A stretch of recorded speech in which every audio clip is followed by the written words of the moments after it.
எல்லாருக்கும் வணக்கம். ஆக்சுவலாக இப்போ தும்னையில் பார்த்துருப்பீங்க. ஸோ விஏஓ அசிஸ்டண்ட் கிராம உதவியாளரை பற்றி உள்ள சில டீட்டெயில் என்னோட கருத்துக்களை தான் அந்த வீடியோவில் நான் சொல்ல போகிறேன். ஏன்னா எப்போவுமே நான் கிராம ஊராட்சி செயலாளர் சம்மந்தமாக போடுற வீடியோவில் வந்து பார்த்தீங்கன்னா அதிகமாக கமெண்ட்ஸ் போடுறது விஏஓ அசிஸ்டண்ட் என்னாச்சு திருநெல்வேலி மாவட்டம் என்னாச்சு, திருவண்ணாமலை மாவட்டம் என்னாச்சு, அவங்க தான் அதிகமான கமெண்ட்ஸ் போடுறாங்க. கிராம ஊராட்சி செயலாளர் கூட அவ்வளோ கமெண்ட்ஸ் வர்றதில்ல. விஏஓ அசிஸ்டண்ட்டுக்கு தான் அதிகமான கமெண்ட்ஸ் கொடுக்குறாங்க. ஸோ அவங்களுக்காக ஒரு எனக்கு தெரிஞ்ச என்னோட ஓன் ஒப்பீனியனை நான் சொல்லிடலான்னு சொல்லிட்டு அந்த வீடியோ வந்து நான் மேக் பண்ணுறேன். ஆக்சுவலாக பார்த்தீங்கன்னா நான் பழைய இதுக்கு முன்னாடி வீடியோஸ்லேயே நான் தெளிவாக சொல்லியிருந்தேன். என்னோட இருக்கிற எவிடன்ஸ் அடிப்படையாக தான் எப்படியும் நான் பேசுவேன். நானாக வாய்க்கு வந்ததை பேச மாட்டேன். அப்படியே பேசினாலும் என்னோட வியூகத்தில் தான் நான் பேசுகிறேன். நான் ஓப்பனாகவே சொல்லிடுவேன். என்னோட வீடியோஸ் ஆரம்பத்துலேருந்து பார்க்குறவங்களுக்கு தெரிஞ்சிருக்கும். விஏஓ அசிஸ்டன்ட் வந்து போட்டதுக்கான வாய்ப்பு ரொம்ப கம்மி அப்படிங்கிற மாதிரி சொல்லியிருந்தேன். ஸோ எஸ்ஐஆர் ரீசன் இருக்கிற பட்சத்தில் அந்த வேலை முடிஞ்சோன்னே போட்டதுக்கான வாய்ப்பு இருக்குது. பட் ஆனால் வேற அரசியல் காரணங்கள், அரசியல் உள்நோக்கங்கள் இருந்துச்சு அப்படின்னா கண்டிப்பாக வந்து நடத்துறதுக்கான வாய்ப்பே கிடையாது அப்படிங்கிற மாதிரி சொல்லியிருந்தேன். ஸோ இப்போ நடக்கிற நிலவரம் எல்லாத்தையும் பார்த்துட்டே இருப்பீங்க. கிராம ஊராட்சி செயலாளருக்கு வந்து பிப்ரவரி 24 வந்து அப்பாயின்மெண்ட்டே போட சொல்லியிருந்தாங்க. அதுவே வந்து இழுத்துட்டு போயிட்டு இருக்கு. ஆனால் அது கண்டிப்பாக நடந்துரும்னு சொல்லிட்டு நமக்கு தெரியும். எக்ஸ்ட்ரா 1 வீக் 10 நாள் டைம் எடுத்தாலும் அதை பண்ணிடுவாங்க. பட் ஆனால் இதுக்கு எதுவும் கேசஸ் யாரும் போட்டிருக்காங்களா அப்படிங்கிற டீட்டெயில்னா நான் பார்க்கல. நான் ஃபர்தராக வேணால் அடுத்து நான் செக் பண்ணலான்னு இருக்கேன். ஸோ ஏதோ கேஸ் போட்டிருந்தா இந்த விஏஓ அசிஸ்டன்ட் வேலையை வந்து நெக்ஸ்ட்டு வந்து ஃபர்தராக அவங்க மூவ் பண்ணுறதுக்கோ, இல்லை இது வரைக்கும் எழுத்து தேர்வு, வாசித்தல் தேர்வு, நேர்காணல் நடத்தி முடித்த மாவட்டங்கள் 12 13 மாவட்டங்களுக்கு மாதிரி சொல்கிறாங்க. நம்மகிட்ட ஆனால் ப்ரூஃப் கிடையாது. அதுக்கான ரிசல்ட்டையாச்சும் கொடுக்குறாங்களா, இல்லை மீதி இருக்கிற இந்த ஃபைனல் ஓட்டர் லிஸ்ட் வந்து 17ஆம் தேதி வெளியிடுறாங்க, 2 நாளில் வெளியிடுறாங்க. அது வெளியிட்டதுக்கு அப்புறமாவாச்சும் கிராம ஊராட்சி செயலாளர் இன்டர்வியூ நடத்தும் போது இந்த ரிசல்ட்டு விஏஓ அசிஸ்டண்ட் முடிஞ்ச மாவட்டங்களுக்கான ரிசல்ட்டையும் வெளியிட்டு மீதி இருக்கிற மாவட்டத்துக்களையும் கண்டக்ட் பண்ணுறாங்களா அப்படிங்கிறத இன்னும் பொறுத்திருந்து தான் பார்க்கணும்.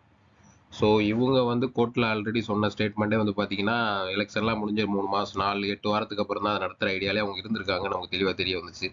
ஸோ கோர்ட்டோட கம்பல்ஷன்னால கிராம ஊராட்சி செயலாளர் வேணால் நடத்த வாய்ப்பு இருக்குது.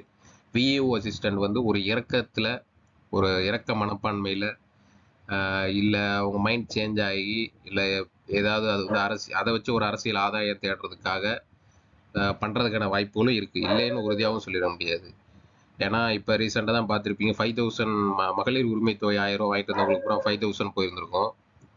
ஸோ அது எல்லாருக்குமே தெரியும். இந்த நேரத்தில் எலெக்ஷன் வர நேரத்தில் என்னென்னலாம் வந்து எல்லாரையும் வந்து அட்ராக்ட் பண்ண முடியுமோ அது எல்லா வேலையுமே பார்ப்பாங்க.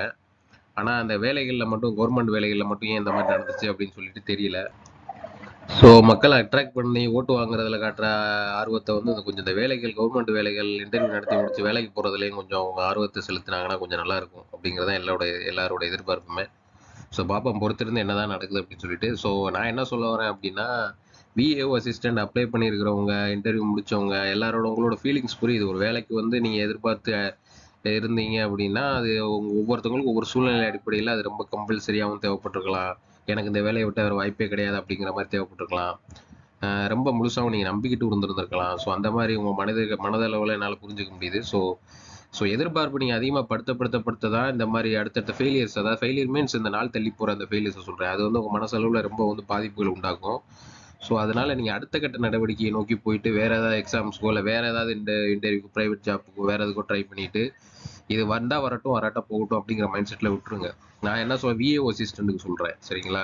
ஸோ அதுதான் வந்து உங்கள் மனசு பத்திரமா இருக்கிறதுக்கும் மைண்ட் ரிலாக்ஸாக இருக்கிறதுக்கும் என்னோட தனிப்பட்ட ஒப்பீனியன் நான் சொல்ல விரும்புகிறது. ஸோ அதையே நினச்சிட்டு எல்லா யூடியூப் சேனல்லையும் இப்போ வீடியோ பார்த்துட்டே இருக்கிறது, எல்லா யூடியூப் சேனலோட வீடியோலையும் கமெண்ட் கொடுத்துட்டே இருக்கிறது, அது தேவையில்லாத வேலை. விஏஓ அசிஸ்டன்ட் என்னாச்சுன்னு எந்த விஏஓ அசிஸ்டன்ட் அண்ட் கிராம ஊராட்சி செயலாளர் சம்மந்தமாக அந்த வீடியோஸ் போகிற எந்த சேனல்குள்ளே போனாலும், எந்த வீடியோ போட்டாலும் இந்த விஏஓ அசிஸ்டன்ட் என்னாச்சு கமெண்ட் மட்டும் தான் வந்துட்டே இருக்கு. நானும் பார்த்துட்டே தான் இருக்கேன். ஸோ அதுலேருந்து முதல்ல வெளியில் வாங்க. நடந்துச்சுன்னா அட்டன் பண்ணுங்க, நடக்கலைன்னா அடுத்த கட்டத்தை நோக்கி போயிடணும், அவ்வளோதான். ஸோ நம்மக்கிட்ட வேற எந்த கோர்ட் ஆர்டரோ வேற எதுவுமே நம்மகிட்ட கிடையாது. ஸோ நடத்தவும் வாய்ப்பு இருக்குது, நடத்தாமல் போகிறதுக்கும் சான்ஸ் இருக்குது. ஆனால் கிராம ஊராட்சி செயலாளர் கண்டிப்பாக நடக்கும். இதுதான் நான் வந்து உங்களுக்கு சொல்ல விரும்புனது. ஸோ எந்த வீடியோ போட்டாலும் அதையே கேட்டுகிட்டே இருக்காதீங்க.